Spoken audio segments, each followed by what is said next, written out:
Um, okay. Um, so we're in the Torah. We're talking today about Tzaraat, which is it's about skin afflictions, but really it's about Lashon HaRa. And then briefly we're going to discuss bar bat mitzvah. And we'll probably actually I should have mentioned it. We're going to discuss the 3 weeks because we're leading up to the period involving Tisha B'Av. The quote unquote 3 weeks starts on Sunday. And then talking about Kiddush. So we've got a bunch of stuff together.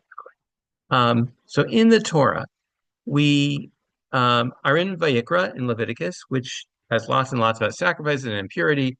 By the way, impurity is not really relevant at all nowadays. We're all impure.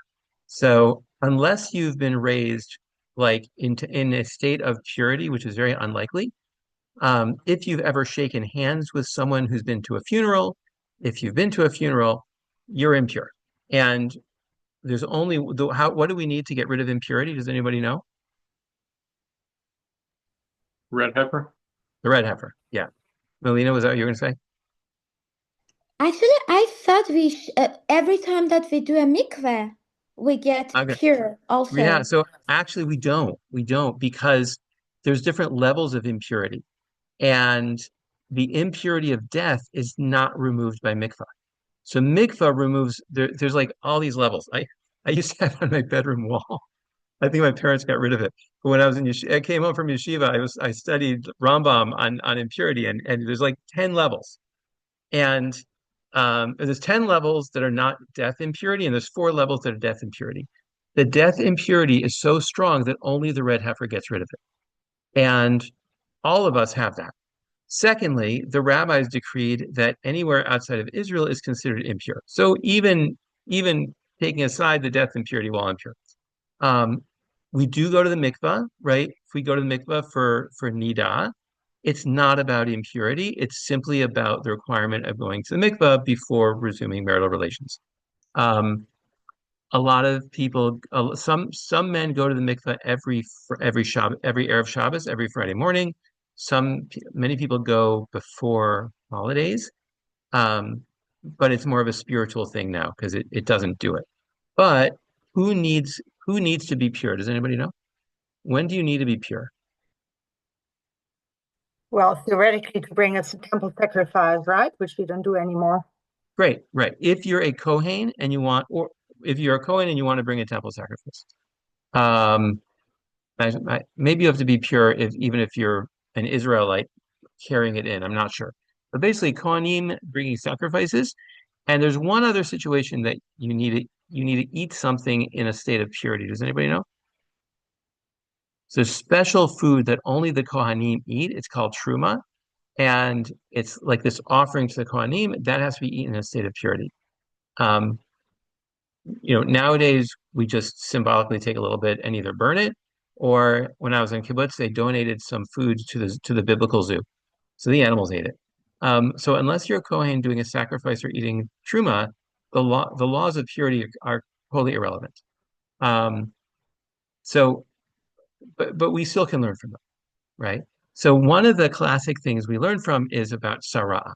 Now, tzaraat is this skin disease, miracle skin disease, which looks like white patches on your skin. It sounds a lot like leprosy, but it's not leprosy. It's a miraculous punishment for doing Lashon HaRa.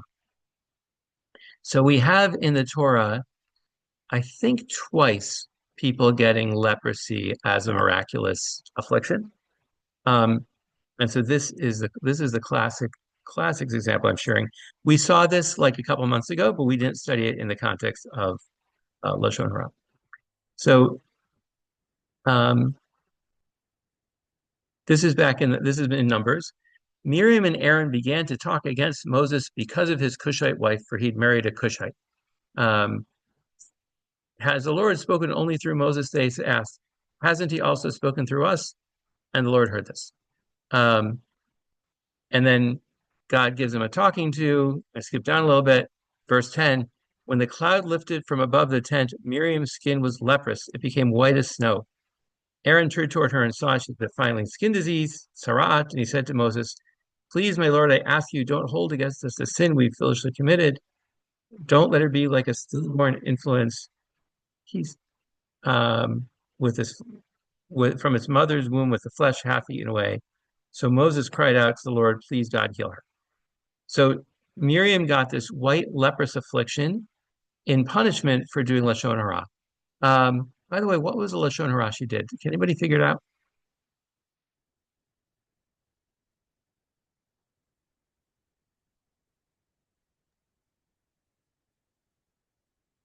Melina, what do you think?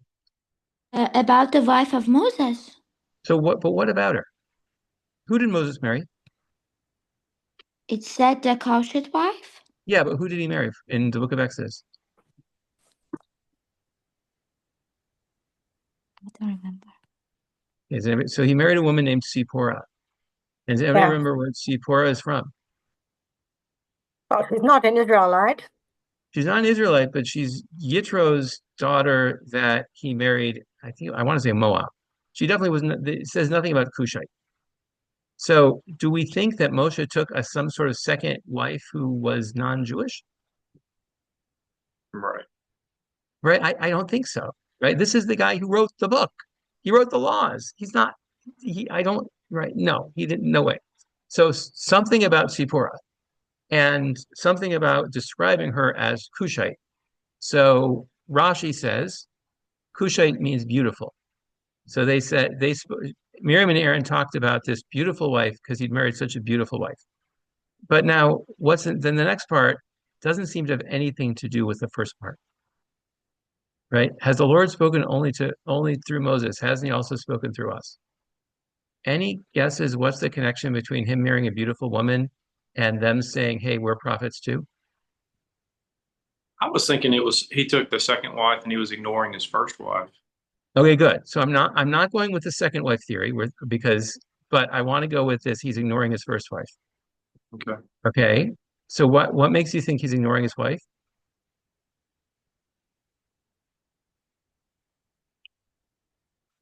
When do prophets, how did Moshe ignore his wife?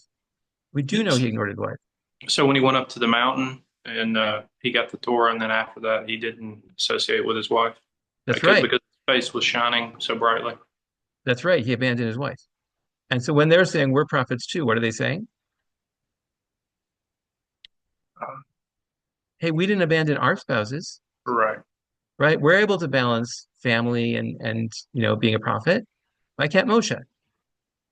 And then the connection with marrying a beautiful wife. Maybe it's just they're saying they talked about his beautiful wife. They said, you have such a beautiful wife. How can you abandon her? And maybe it goes farther. So the Midrash says they saw her putting on jewelry and makeup, trying to get him to come back to her tent. And they felt really bad for her, right? So they spoke up about his wife. Now, were they wrong in their criticism? What should they have done instead? Spoken to him directly. Yeah, spoken to him directly. Exactly. Yeah. So this is one of the classic sources in the Torah for the connection between leprosy and Lashon HaRa. The other connection, I didn't put this up. Yeah. Yeah. Bible Hub. I don't want Bible. Yeah. So this is in Exodus 4. So God tells Moses to go and tell the Jews their time has come to be redeemed. Moses says, what if they don't believe me and don't listen to me? And they say, God didn't really appear to you. So first there's the thing with the snake that he throws on the ground. And then verse 6, God said to him further, put your hand in your bosom. He put his hand in his bosom, and when he took it out, his hand was encrusted with snowy scales. What kind of sign is that? Like a terrible sign. Right. I'll prove that I'm really sending you, and then he gives him a disease. So why is he giving him this disease?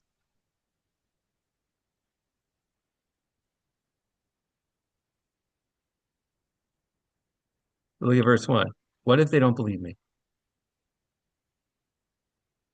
So it's a punishment for speaking negatively about people who should have the presumption of being kosher.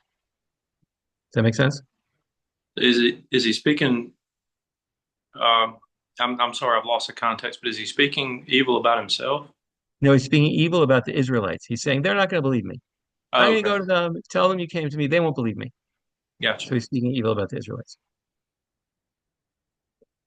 Um, okay. So, and next week we'll start on, we'll be back to lots and lots of mitzvot. Um, so we're going to going to go into more detail about Lashon HaRa. But before we do that, I just want to get out of the way Blue Greenberg chapter 12, which is kind of a random chapter. Apologize, no random. Okay, bar bat mitzvah, which by the way, essentially you guys do not need because being converting, that is, right? What does bar mitzvah mean? No commandments. Mitzvah is commandment. What's bar? Bar is like ben. Bar is Aramaic for ben. So what would ben mitzvah mean? Son of Son. commandments. Son of commandment. Now, ben can also mean like a member of a group. So like Ben Brit, son of the covenant, means you're a member of the covenantal community. So what would son of the commandment mean?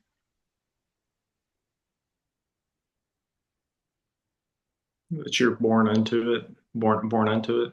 Not born, not born. It happens when you're 12 for a boy, 12 for a girl, and 12 for a girl, 13 for a boy. So You're when a joining the girl, covenant and you're a full member, right? You can, so you here, can here, lead the service. yeah. So you mean, but then bar mitzvah means you're a member of the mitzvah, meaning you're obligated to do the mitzvah. So you're like majority age. It's like in secular law, if you commit a crime as a kid, generally speaking, you're not fully responsible. It's like we don't blame you because you're just a kid. So it means you're responsible for your actions. So now that you're responsible for your actions, you're considered obligated. And there's a principle that someone who's not obligated cannot do a mitzvah for someone who's obligated. So going to what Saskia said about leading services, if I'm not obligated to let, let's say right, a child is not obligated to say lead to pray, or maybe they're obligated but they're forgiven, it's understandable, and I am. So a child who's not obligated isn't allowed to fulfill the obligation for someone who is obligated. Okay, there's this idea that you can't fulfill the obligations for someone who has a higher level of obligation. That's why in the Orthodox world, they don't have women leading the service because they say that a woman is not obligated. Therefore, she can't fulfill the mitzvah for a man. Now, there's plenty of arguments against it. I'm not going to get into that. Um, but that's why the Orthodox have that position.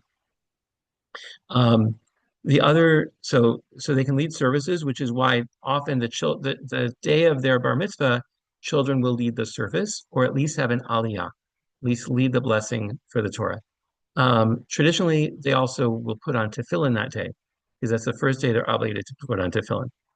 Um, in the Orthodox world, many places now girls will give a Devar Torah because, as I said, right there in the Orthodox world, the girls don't lead davening, but they celebrate it by letting them give a Devar Torah.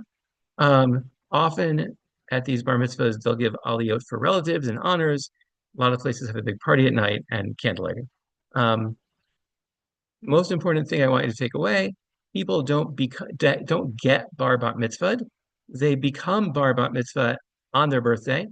Even if someone hasn't had one, they're still bar mitzvah, right? You don't need that to be bar mitzvah. It's a celebration. Um, any other questions before we get back to, yeah, any other questions about bar mitzvah? Yeah, Melina, please. I didn't understand your explanation of last part. You said even though we don't have a celebration, whatever, when it's the birthday, the bar mitzvah, bat mitzvah, it's done, no matter Yeah, what. They are yeah, responsible. Okay, yeah, thank you. yeah. It's the age of responsibility. It's the bar mitzvah really is just a celebration of the child becoming bar mitzvah. Okay. Um, Now, I apologize. I should have had you read also Greenberg's chapter, I think it's chapter 25, about Tisha B'Av and the 3 weeks. But I apologize. We will read that in a couple weeks, but it'll be relevant today. Okay, so last time we met, we talked about Lashon HaRa. Somebody wanted to define Lashon HaRa for me.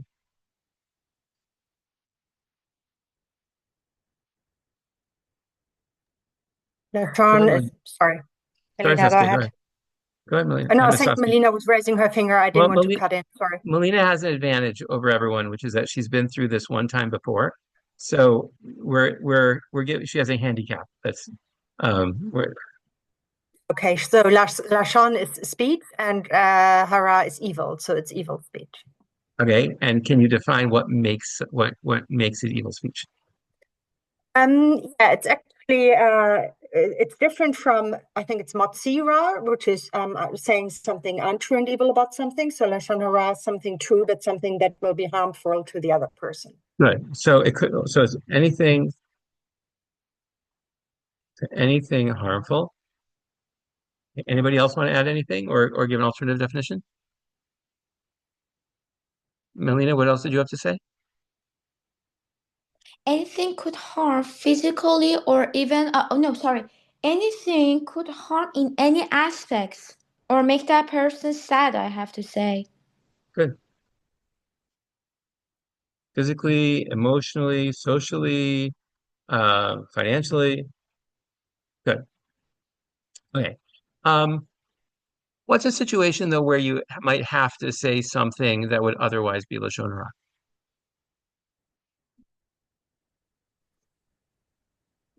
You mean when is it permitted? Yeah. In other Are you words, referring what to Alice? to what? To Alice, it's, I don't know if I pronounce it the right way. Like Yeah, toelet or toelet. Yeah, toelet. to That's what I'm Alice. getting to. Yeah, getting to toilet. So what's a situation where you actually have to say something that's negative about somebody? Certain conditions which you have to meet, which are very stringent. Yeah. So we're getting to those conditions, but why would you have to in the first place? Prevent harm to the other person. Like if I don't tell that person, he will come to some harm because he doesn't have the information which I could give him. Good. So it's negative information that needs to be said to protect somebody. What would be an example of that? Like, what's a situation where you would need to tell someone negative information?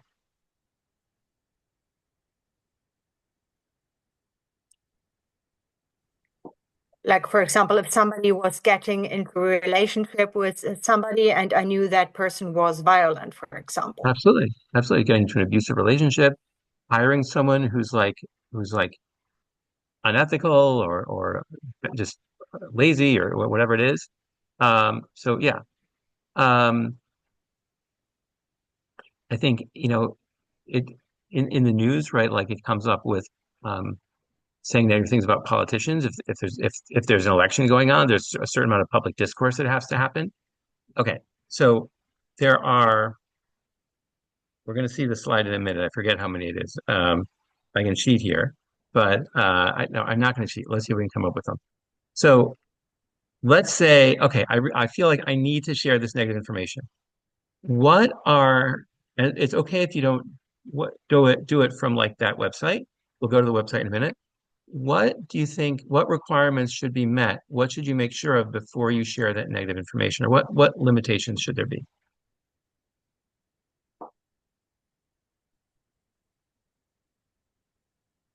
It should Does still be anybody else truthful. want? I'm sorry. Go What's that, ahead. Nick? It should still be truthful, like specific and truthful. You shouldn't exaggerate or lie. It must be true, specific. Um, I want to go further on must be true. Um, how do you know it's true? You have to have first-hand knowledge, not a rumor, but something you can really verify yourself. Right. And one other thing about, yeah, Melina. I think it should be an information which can be validated by two other person. You know what I mean? Yeah. So you're saying firsthand knowledge.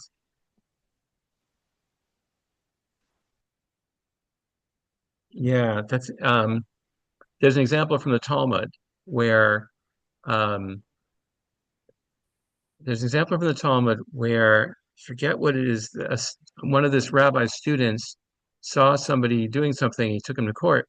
He went to the court and he said, "Oh, this guy did this."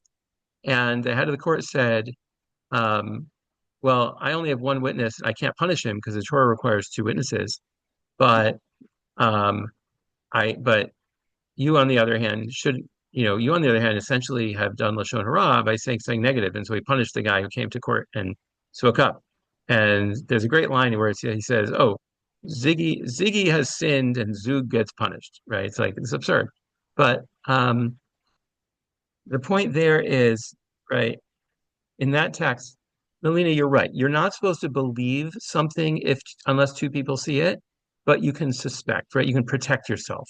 So in the case of, let's say, the abusive relationship, I'm not supposed to believe, okay, this guy's an abuser, but I am allowed to protect myself. So it gets a little complicated.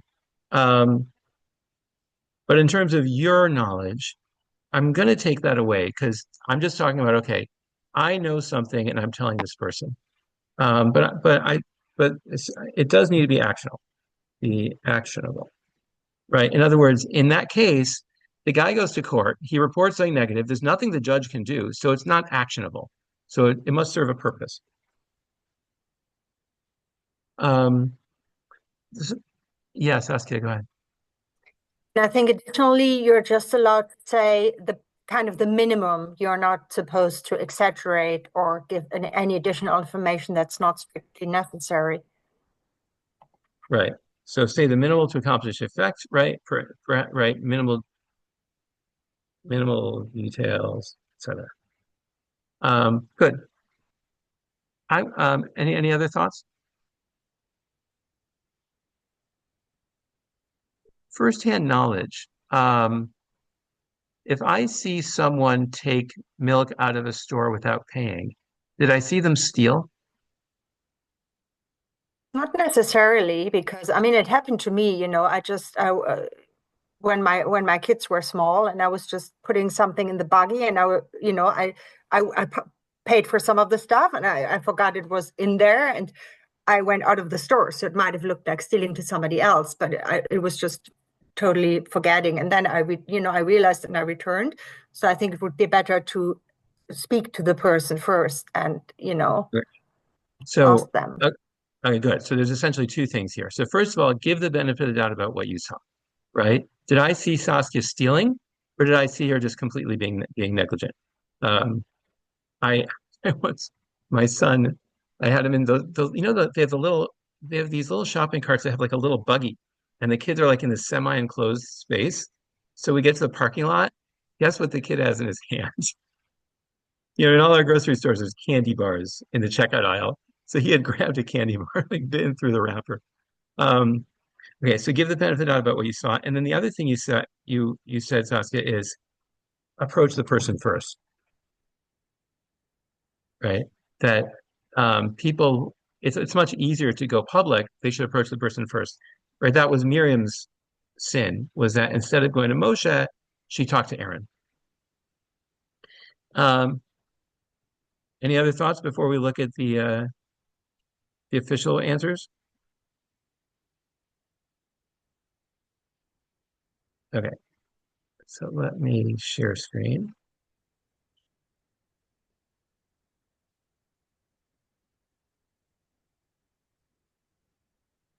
Oh, we might have gotten them all. There's only 7, so we might have gotten them all. Okay, number 1, one must be absolutely certain the information is accurate. Either one had to have witnessed the incident himself or investigated the report and found it to be accurate. If one only has secondhand negative information, he must make it clear that it is hearsay. He's got to say, I've heard this, can't say I saw it. One must think the matter through and be sure a wrong has actually been committed. Sometimes what one may think is a misdeed may have actually been permissible. Number 3, one must first approach the wrongdoer and attempt to persuade them. We got that. Number 4, not allowed to exaggerate in any way. Number 5, and we didn't mention number 5. One's intention must solely be to help the person who's being victimized. If one harbors any ill will toward the subject of the report, he's not permitted to relate it for a constructive reason. For example, if a storekeeper tells a potential customer about his competitor's wrongdoing, he would draw his customer to his store. In that case, the discussion would be forbidden. Number 6, if you can achieve the same effect without speaking Lashon HaRa, you must use that option.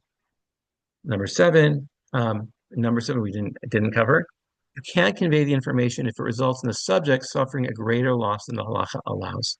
So if it was whatever it was, if it ruins their life, not allowed to do it. Any questions or thoughts or reflections on these 7?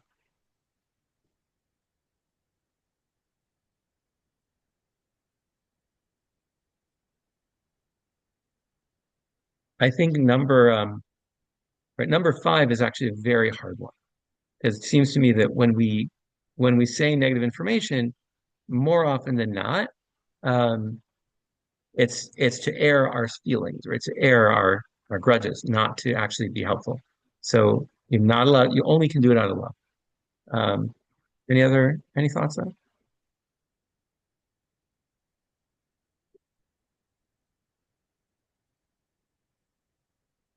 All right, let's do a couple examples. So I apologize, I didn't. I changed the sharing setting on this now, so anybody can use it, even the link. I know, Lane, you got the link. Did that work? Okay, excellent. Okay.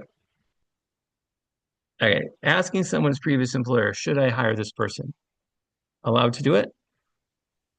Yes. Yeah. Okay. Definitely. Responding, she's a lousy worker. I wouldn't want her working here again. Am I allowed to say that? No, Why not?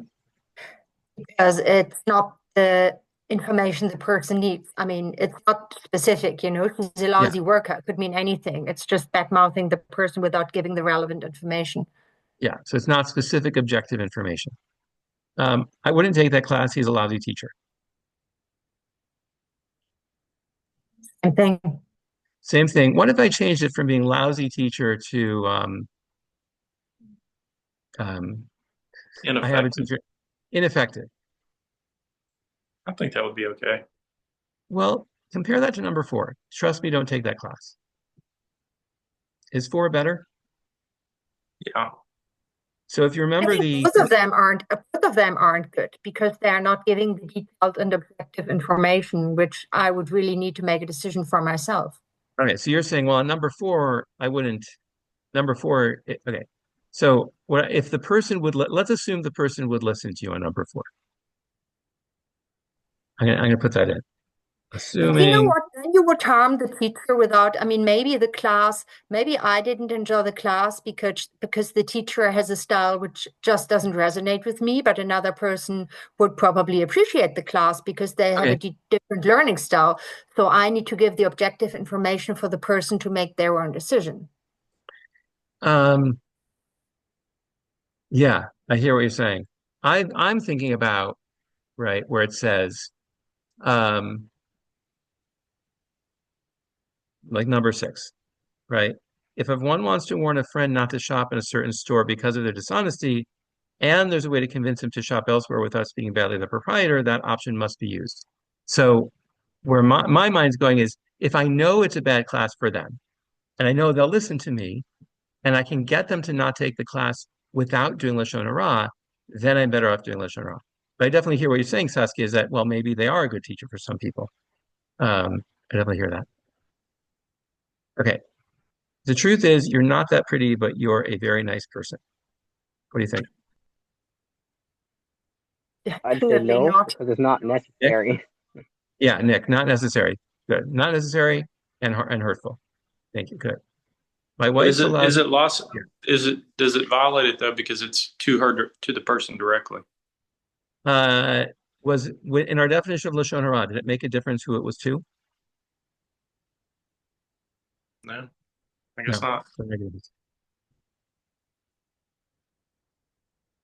My wife's a lousy cook. Thank God she's cute. That one's kind of obvious. Okay. How about number 9? There's a funny story about this. I'm not so good at math.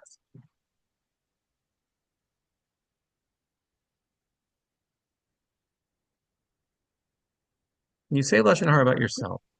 Did you just skip two? What's that? I did skip 2. Oh, I you just thought those skipped were two. kind of obvious. Yeah, the 2 I skipped were Yeah, funny but sure, obvious. sure. Um, I'm not so good at math. Um, technically speaking, is this going to cause you harm? Are you going to hurt your own feelings? Probably not. Probably not. So technically, this would seem not to be a violation.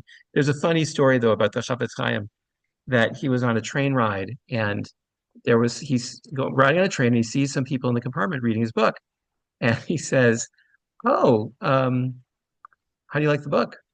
And they're like, "Oh my gosh, it's an amazing book!" And this author, he's a genius. He's the greatest rabbi of our time. And they don't know that they're talking to the Chafetz Chaim. They don't know they're talking to the author of the book. So the Chafetz Chaim, of course, is kind of humble. He's like, "Oh, he's just a regular guy, I'm sure." They're like, "What are you talking about? He's a Chafetz Chaim. He's amazing." He's like, "No, I'm sure I'm sure he's just a regular guy. He's got his issues." So it escalates. They beat up the Chafetz Chaim, and then they when they leave the train station, all the crowd is waiting there to meet the Chafetz Chaim, and these people who beat him up feel really bad. And he says that that's how he realized you shouldn't do Lashon HaRa about yourself. It's kind of a cute, funny story. Um, I I would say though that I hear my own kids limiting themselves with this. Like I hear people like using negative stuff about himself as an excuse or limiting himself. So it's not Lashon Hara, but um, I do think it's always very dangerous to limit ourselves. But technically, probably not. Um, Lane, there's a lot here. Lane, were there any interesting ones to you? Not the. I didn't get to the second page. I want to go to number 20. And this, I made this a long time ago because there's plenty of people I could have pulled up since. Bill Clinton's really a sleaze. Um, is it Lashon Hara or not? Do you guys know who Bill Clinton Yeah, is? I would think that was not necessary, but 21 is kind of confusing to me because assuming, what if you intend to compliment, but it's kind of one of those like my wife accuses me of that all the time, where you offer a compliment, but it's received as an insult. Yeah, I'd say it's pretty insulting. Um,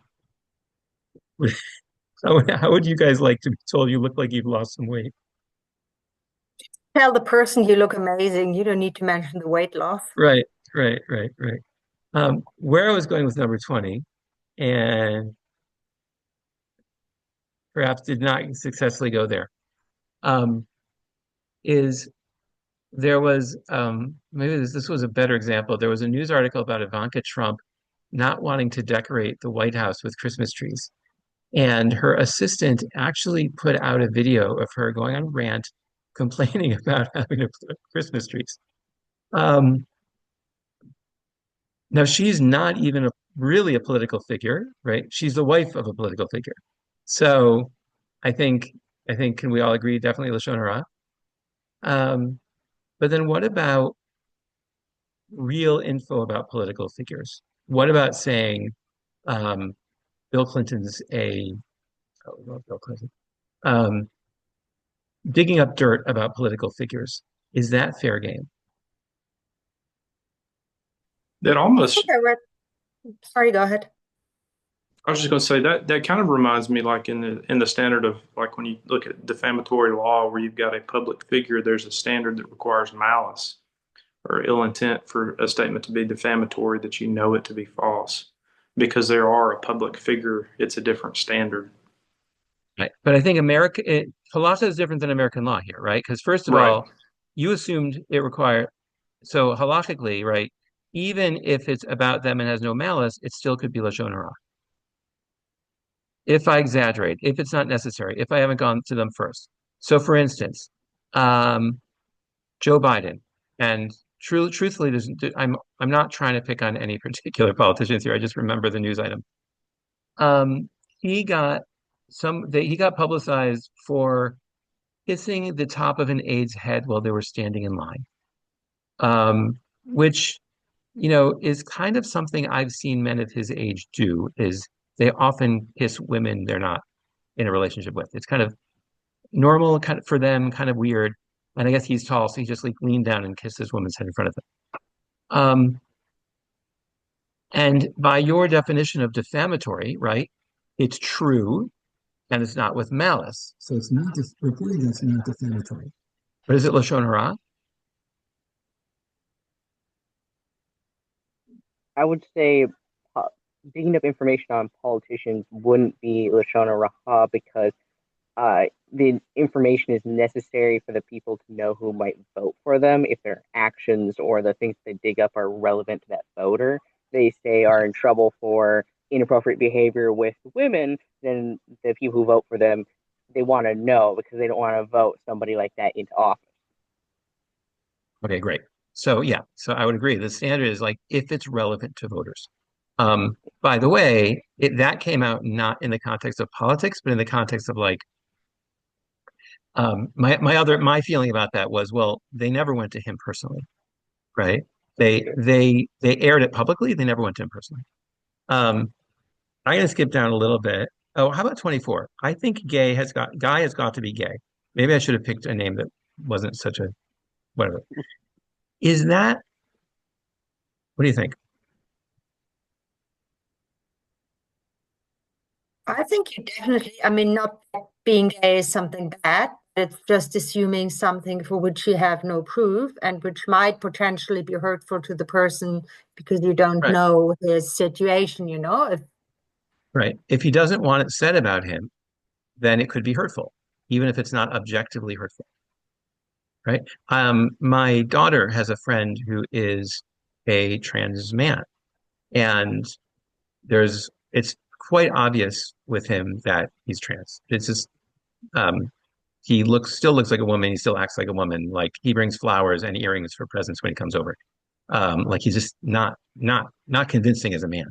But um, right to discuss him even as being trans, right, is not something he wants discussed. Like he just identifies as a man. And so if it's hurtful to him, then it's Lashon Hara. Even if it's not objective, right? There's nothing objectively bad about the fact that he was born a woman and no longer is. It's not that's not a bad, but it's hurtful because he doesn't. If it's something he doesn't want discussed, it's hurtful. So, right, even if it's not necessarily bad. Okay, number 28. The Orthodox believe every word of the Talmud.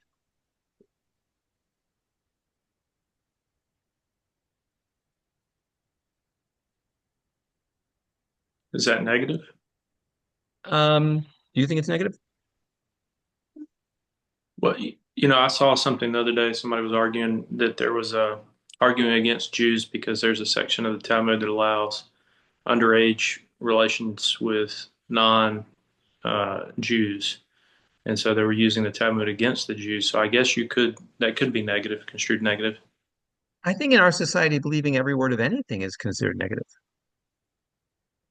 right? Just this whole idea of, oh, they believe every word of something. Like to me, like it just feels like it's accusing them of fundamentalism. Right. Um, and it's not, it's more nuanced because they interpret it, they contextualize it. Like, I don't know what passage was being referred to by this person you're talking about, but like, um, certainly never heard any Orthodox person now saying that it's permissible to have sex with underage non-Jewish children. I can So actually comment on that if you want, sure. because it's something that comes up in my work, so I know what Huh. Lane is referring to. Okay. It's actually just without being a Talmud expert, obviously, but this is actually just something that is very much misconstrued by anti-Semites because it's an example the Talmud actually gives for something else and which is Hmm. taken totally out of context. Huh. Okay. Okay. Thank you. Um, by the way, girls were married. Marriages happened much younger in the Middle Ages. Mm. Um, it is true that people would get married after age 12 or 13. And generally speaking, they would continue to live in their parents' home, in one of the parents' homes. So there still was this kind of period of being a teenager where they kind of grew into adulthood. Um, but certainly the concept of what's an adult and what's a child was a little different back then. Yeah, Melina. I have a question about this phrase related to the this film which called Unorthodoxy in Netflix. If you Yeah, have heard about it, uh, I'm not saying they are showing too much, they are not showing too much, whatever. But I have a feeling whatever we are talking about, a belief of a group, it could cause erosion hara, yeah, no matter what, yeah, absolutely. because this movie is one of the movies that all of my friends who has watched it, they call me and they ask me so many questions, which even if I was a total orthodox person, it could not fit in my concept, you see. Yeah, there's so much really anti-Orthodox screed coming out of Israeli cinema. It's true. It really that show is it's terrible. I mean, I really feel like it's terrible. Um, yeah. So and that's another interesting thing with the media because the media, right? It's only implying that this is what happens. Um, but I think it's terrible. Um, the other thing, what you said about the group, right? Is it really true that every Orthodox person believes every word of the Talmud? Like, I don't know that that's true, right? Have you interviewed them? So that also is like speaking for a group, like what you said, Melina, like speaking for a group. Um, you're begging for it to be Lashon HaRa. Um, okay, number 29 or 29, Reform Jews are destroying Judaism. Um, could that be said in a different way that would become not Lashon HaRa? I think you could potentially definitely, criticize any stream of Judaism for, concrete things which you see differently. I mean, something that you do a lot, to discuss. It's part of the culture, but you have to do it in a respectful way and not, say Orthodox are these and Reform are these and they're destroying each other or, Judaism. That's just wrong. Yeah. Um, yeah, right. Specific criticisms, right? By telling people they can do whatever they want, Reform Judaism has really, um, it really has taken the Torah out of Judaism, right? You can make that argument, but to say, it's too general. Okay. Um, the Arabs don't want peace, and this you hear a lot. Um, what do you think of that statement? Yeah, Melina. Rabbi David, I want to share something not just about Arabs. In the Yeah, moment that, for example, was again the war between Islamic Republic and Israel. Okay, I precise. Whenever people was saying, yeah, Iranian wants, I have a feeling in any, I repeat my words, in any situation when we are speaking about a group yeah, as a yeah. delegate, it could harm Roshan Hala. Even if it's a good thing, even if Mm. I want to say, even if I say, for example, every Arab wants peace with Israel, this can cause even again a Lashon Hara So because you are talking from a group. how would it end up in Lashon HaRa? Because I, in my idea, a Lashon Hara is whatever which can modify a truth phrase. Okay, Well, it has to this be harmful. It has to be harmful. So Lashon Hara is not about being untrue. It's about being harmful. So what harm can come if you say every Arab wants peace? it can I can put my my family, my Jewish compatriots in danger because maybe they face someone who is Arab and who doesn't like Israelis now, Okay, for okay. example. So there's another direction that I thought you might go on that, which is what if they then say, "Oh no, they're terrible," and they start doing Lashon Hara. So even if you praise a group inaccurately, it's an invitation for the other person to do Lashon HaRa. So that's what's called Avak Lashon HaRa, the dust of Lashon HaRa. Okay, so let's see. Okay, so I want to move on now, and before we do Kiddush, I should have had you. I apologize. So I should have had you read the chapter in Greenberg. I think it's 25. The 17th of Tammuz is this Sunday. So Tammuz is the Jewish month. 17 is the day of the Jewish month. This is the beginning of what's called the 3 weeks. These are the 3 weeks that lead up to the Tisha B'Av, which commemorates the destruction of the temple. So the 17th of Tammuz was the date the walls of Jerusalem were breached in the year 69. It's a fast day after sunrise. It's considered to be an optional fast in a time when Israel is at peace. I used to have the opinion that, oh, Israel's at peace, but this year I don't feel like Israel's at peace. So it's a fast day from sunrise to sunset, right? So Tisha B'Av and Yom Kippur, it's a full 25 hours. This is less. Does anybody know the prohibitions of the 3 weeks? I think I do, yeah. Okay, go ahead. You're not supposed to shave or to cut your hair. I think bathing and swimming for pleasure is between the 1st and the 9th of Av only, right? Yep. So are these very similar to the period of the Omer? It's, I guess, a little bit similar because, yes, it's a kind of semi-morning period. So it's a little similar, yeah. So the 3 weeks, right? So let's start with the 3 weeks. So we don't cut our hair or shave. We don't purchase new clothes. We don't listen to music, or maybe some people just say it's live music. We don't have weddings. Beginning of Av, this is the 9 days leading up to Tisha B'Av. These are called the 9 days. We don't eat meat or wine. We don't swim. We don't do laundry. And then Tisha B'Av itself, there's 5 prohibitions. There's the no eating. Anybody know the other 4 prohibitions on Tisha B'Av? Is Tisha B'Av the 17th day? No, 17th, that's Sunday. Tisha means 9th. So Tisha B'Av is 3 weeks later. Okay. So there's no washing. Even hand washing, you're supposed to just wash your fingertips. No applying lotions or creams. No wearing leather shoes. No marital relations. And then until midday, we also sit on the floor or on low stools or cushions or low chairs. So I want to share a nice video about Tisha B'Av. Yeah.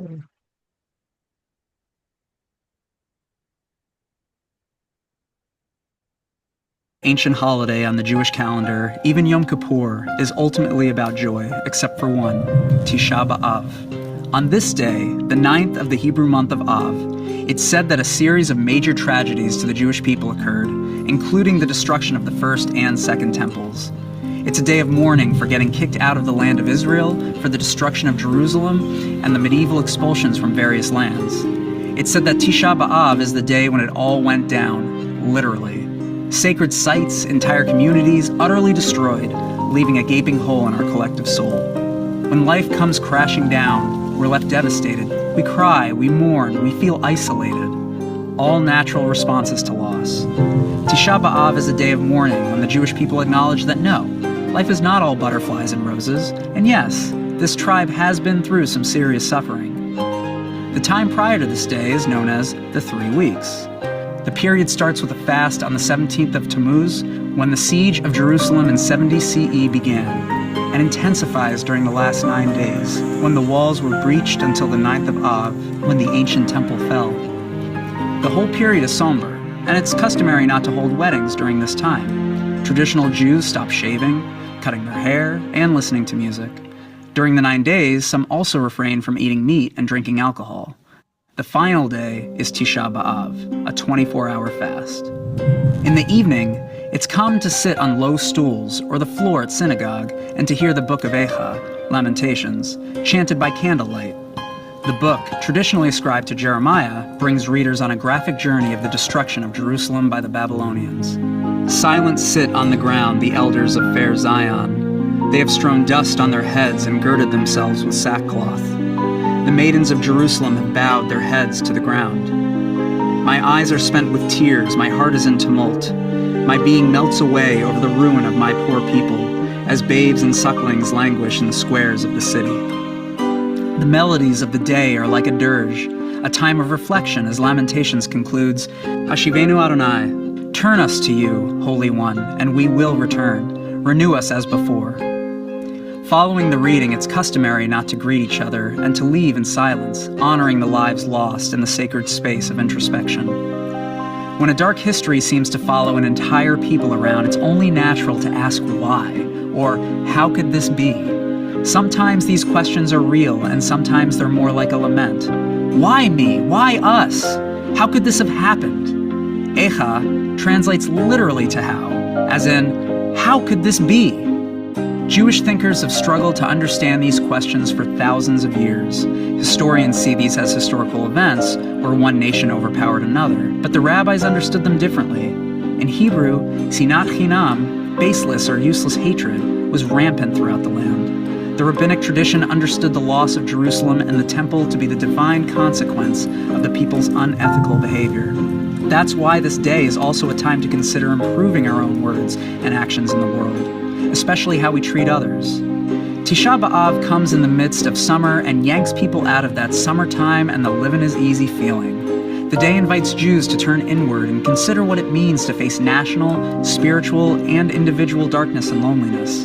With a reflective heart, the next turn is outward, towards the light of life again, which renews a people's connection to God, to each other, and to the world. The spiritual turns of Tisha B'Av prepare the Jewish people for the biggest turn of the year, just 7 short weeks away, when the shofar calls our attention to Rosh Hashanah and the new year.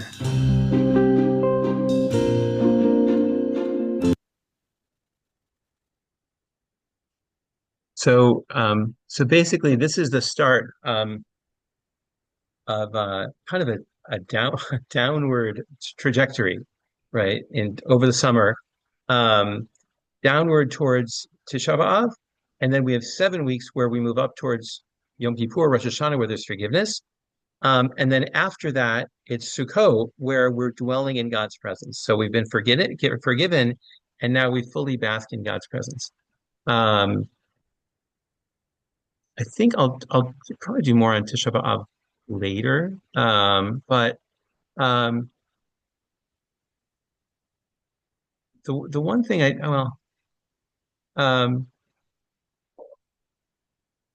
why is so I just want to say that like the destruction of the temple and our exile from Israel, it's both a physical exile, but there's also a spiritual dimension of it. So let me show you this Mishnah.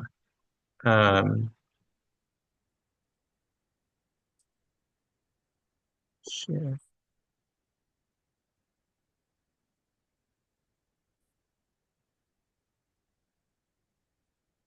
Well, actually, before I do this Mishnah, why was it such a tragedy for the Jews being kicked out of Israel?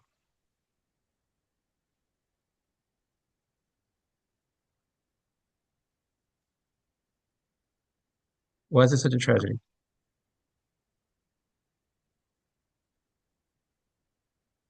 Like, what difference does it make if we have a temple? That was, at the time, that was the connection of their connection to God. Good. So, right. So I think there's the physical element, right, which is we no longer have a homeland. We're getting beaten up. We've had anti-Semitism for 2,000 years. And then there's the spiritual connection, which is we no longer have that connection to God. So this is exactly what this Mishnah says, basically. From the time when the early prophets died, the Urim and Tumim were nullified. The Urim and Tumim were the breastplate that the Kohen had that was prophetic. From the time the Second temple was destroyed, the shamir ceased to exist, and the sweetness from the honeycomb. It was no longer sweet. Men of faith ceased from the Jewish people.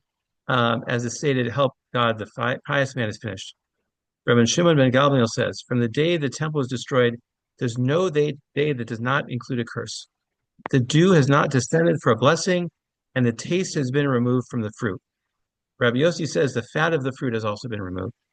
So what do you think this is saying? Why would the taste be removed from the fruit? I hate to be kind of hyperbolic, but it sounds just like utter depression. Like the sky is not blue, the grass is not green. There is no happiness. There is no, yeah. Okay, so maybe it's just the depression that clouds it. Like we're depressed and we can't experience it.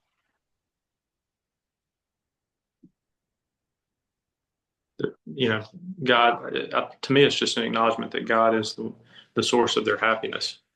Okay, good.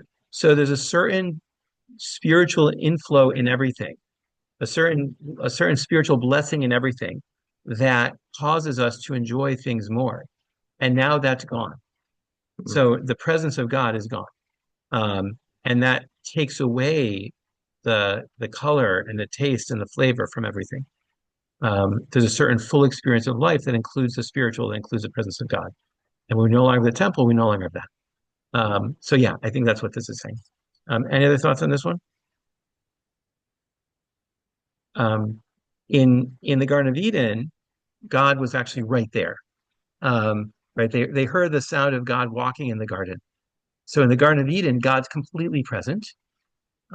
With the temple, God has a place. And then with the destruction of the temple, there's no place. Now, the Talmud, of course, says that it gives a number of places that can, a number of ways we can be vessels for God's presence. So God does have a place in the world after that, but that's what the destruction of Jerusalem symbolizes. And we remember the destruction of Jerusalem in a lot of ways. So other than Tisha B'Av, when else do we remember the destruction of Jerusalem? At weddings, when we break the glass. Yeah, at weddings when we break the glass. So the moment of total, most happiest moment of our life, we break the glass to remember the destruction of Jerusalem. Anybody know any else? In the Amidah, right? In the Amidah, we talk about returning us to Jerusalem, rebuilding the temple. So we say it 3 times a day. There's a couple other customs also that I've only seen very rarely. I've read about. So there's one custom to leave a little bit of your house unpainted. And I did see one person in Israel who showed us on video that in his basement, behind a picture, there was an unpainted part of his house, right? And then I read this idea of leaving a little bit of your table unset. I don't know what that looks like. It's like you leave your tablecloth, you don't put your tablecloth over that corner of the table or something, but you said you leave a little bit of it unset. So we never get too comfortable. We always remember we're in exile.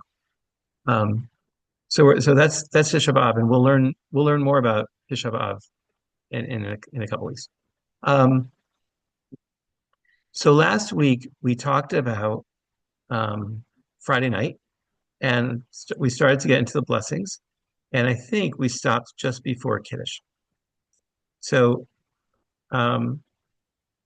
saying Kiddush on Friday night and Saturday is actually considered a mitzvah. In the Ten Commandments, it says remember Shabbat in one place, and in another place it says observe Shabbat. So remembering Shabbat in the most limited way is saying Kiddush, or at least one opinion is like, if I say Good Shabbos, I've remembered Shabbat. But that's what Kiddush is. It's a mitzvah. And what does Kiddush mean? What does Kodesh mean? Does anybody know? Yeah, Melina, what does Kodesh mean? Sacred. Yeah, sacred. So when we say we call this the Kiddush because the end of the prayer is, blessed are you, God, who sanctifies Shabbat, who hallows the Shabbat. So we're noticing the sanctity of Shabbat. By the way, it's very confusing. So there's Kiddush, there's Kiddushin, which anybody know what Kiddushin is? Just prayer, is it not? Kiddushin is a wedding ceremony. There's the Kedusha, which is a prayer. That's a prayer. So there's the Kedusha, which is a prayer where we go on our tippy toes. and there's the Kaddish, which is a mourner's prayer. So four different things that all come from this root. Um, so we're noticing the sanctity of the day. What does sanctity mean? To set apart. Okay, so one meaning of it is to set apart. There's kind of a two sides of it. One element is it's set apart, it's separate, or the other things are set right. And to be set apart, you have to make it special, you have to keep other things away from it. So to keep Shabbat special, you have to keep other mundane things away. And the other meaning of Kodesh is not only is it set apart, but then it's infused with a kind of special divine spirit. So when something is sacred, not only is it separated from the mundane, but it's connected to something divine. So when we say the Kiddush, we fill up our cups with wine. Some people do it overflowing. This is my Kiddush cup, by the way. It was given to me when Daniel was born. It's very sweet. It has his name on it. He likes to think it's his, but it's not. So and they have these little plates under it that catches the wine when it overflows, and we hold it in our hands, standing up. And ideally, you guys will learn the chant. We in your Hebrew, you should learn the chanting if you don't know it yet. So the words and we say it Friday night and Saturday, but there's a different Kiddush Friday night and Saturday. There's also a Kiddush for all the festivals. So it goes like this. The sixth day, the heavens and the earth and everything in them were finished. By the seventh day, God completed the work which he'd been doing, and God rested from all his work. Then God blessed the seventh day and sanctified it, because on it he rested from his work of creation. Praise you, Lord our God, King of the universe, creator of the fruit of the vine. Praise you, Lord our God, King of the universe, who has taught us the way of holiness through Mitzvah. Lovingly, you favored us with the gift of your holy Shabbat as our inheritance, a reminder of creation, first among the sacred days which recall the exodus from Egypt. You've chosen us of all peoples for your service and given us a sacred purpose in life. In loving favor, you've given us your holy Shabbat as a heritage. Praise you, Lord, who hallows Shabbat. Any comments, any things you notice on this?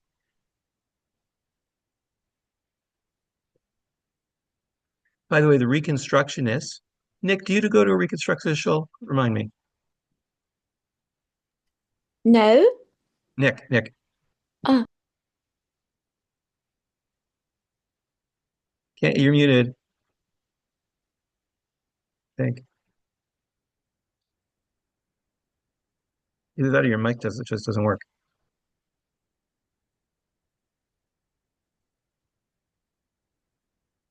Sorry, Nick, I'm not hearing a word you're saying, unfortunately. He says reform in the chat. Oh, reform. Okay. So in the Reconstructionists, Mordechai Kaplan didn't like this idea of being chosen. He thought it was kind of obnoxious. So he took out chosenness. He brought it to probably you draw us near. You drew us near. So there are Reconstructionists and renewals and maybe reform will say you drew us near for your service.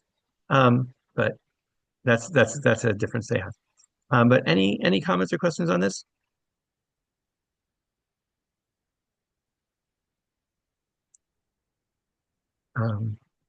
Okay. And then for Shabbat morning, it's much shorter. We don't have anything before Kiddush Shabbat morning. We just jump right into Kiddush. Right. Friday night, we had Shalom Aleichem, we had Eshachayel, blessing the children. Shabbat morning, we just jump into Kiddush. And it goes, the people of Israel shall observe the Shabbat, maintaining it throughout their generations as an everlasting covenant. It's a sign between me and the people of Israel for all times.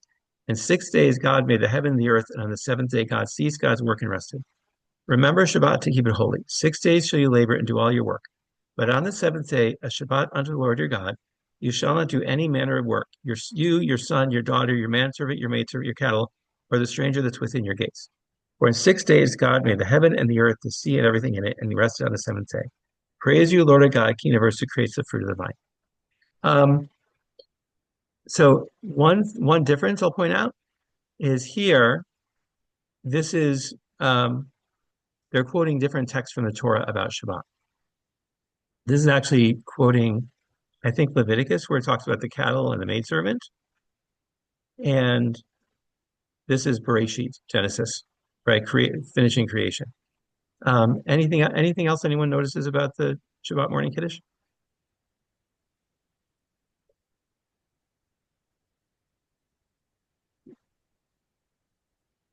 So the emphasis on your servants, your cattle, your stranger, right? There's a kind of egalitarianism going on there. That's another thing I noticed. Um, okay. And then both Friday night and Saturday, really, we're supposed to wash our hands anytime we eat bread. So anytime we eat bread, it's considered a meal. We're supposed to wash our hands. We do that with a vessel that has um, handles, and we pour water over each hand 3 times. Thank you, Melina. Thank you for showing that.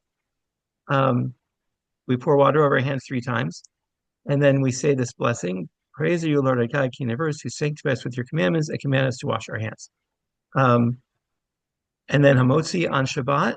Um, what's special about the bread on Shabbat, other than the fact that we have a nice bread, sometimes braided, all that? What? How do we treat the bread? What do we do? Yeah, Melina? The bread of Shabbos is usually challah. It's a special bread. However, for example, in France, they use baguette. You see, Okay, it's different. But we use this. It's a sacred cover good. for challah. Mhm. And in some customs, they eat bread with salt Yes. So first of all, we cover it. Do you know why we cover it?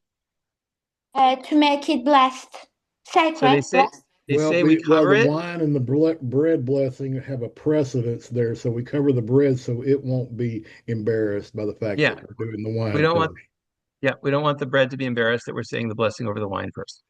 So that's okay. And then we have 2 loaves of challah, not just one, 2 loaves of bread.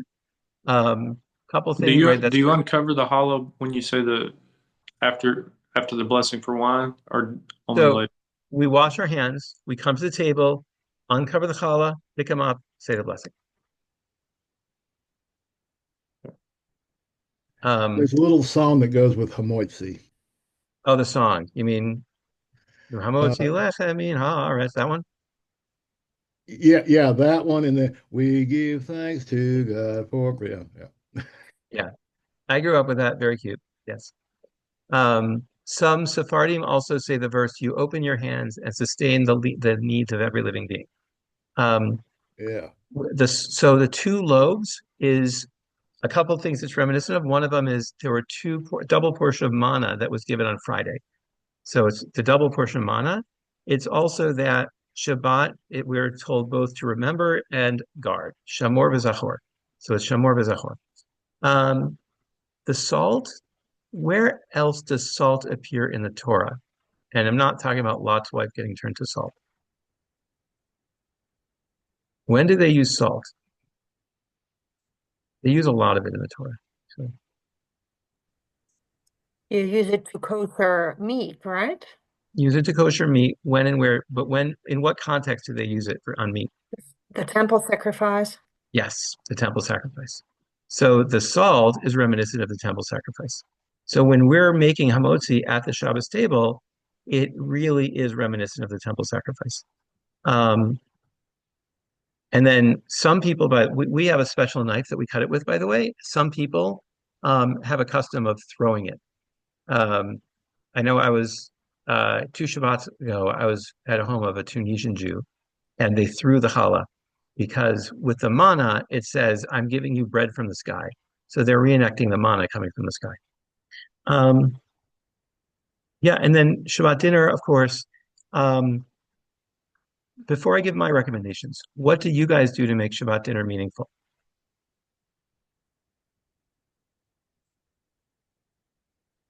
Yeah, Melina, go ahead, please. Actually, we have been told that the Shabbos meals should be our best meal of anything, best quality, whatever. Mhm. And for me, because I say the truth, because I love sushi. So every Friday morning I go to the kosher sushi center here, and I buy sushi for Shabbos dinner, Shabbos morning. But when I have been invited to the Shabbos dinner, usually they have three different pots of of dinner, and mostly it's with meat, especially with Moroccans, couscous, meat, merguez. I don't know how do we call merguez in English. I mean special sausages Oh, merguez or sausage, yeah. yes, and also they have for the entrée, for entrance, they have little fishes which are a little bit sorry, and they have some special like halwa. It's kind of like a sticky thing, but it's parve. It doesn't have a milk or anything inside. But yeah, I have seen three parts like that.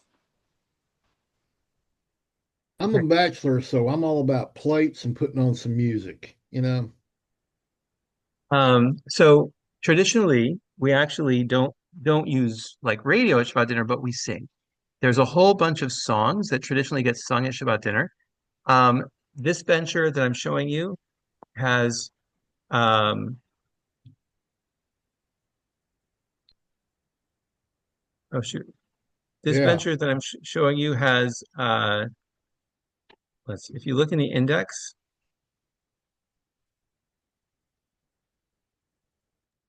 there's a bunch here we of go. them. Shabbat Zmirot means Shabbat songs, and there's a whole bunch of them. And then it also has Shirim, and these are like Israeli songs. There's an NCSY bencher that has songs that are done more in the Orthodox world. There's a Reform bencher that has other songs. So it's traditional to try to do some singing. It's also traditional to have Torah conversations. So in our home, we like to have a Devar Torah. We also have a book called You Be the Judge, and it's got like it's really fun with the kids. It's got these different Torah, it's got different ethical situations and discussions of Torah values that apply. I've So been doing that one with my kids. It's a really good book. yeah, it's a really good book. Um, and then of course we bench. We already looked at Birkat Hamazon in the context of just benching every time we eat. So that's what I want to share about Shabbat dinner and Shabbat lunch. Um, I will see you guys next week. Yeah, anything else anyone wants to share or ask before we go? Can you tell us what's for homework? What are we supposed to read for next week? Homework. Sure. Let me look that up.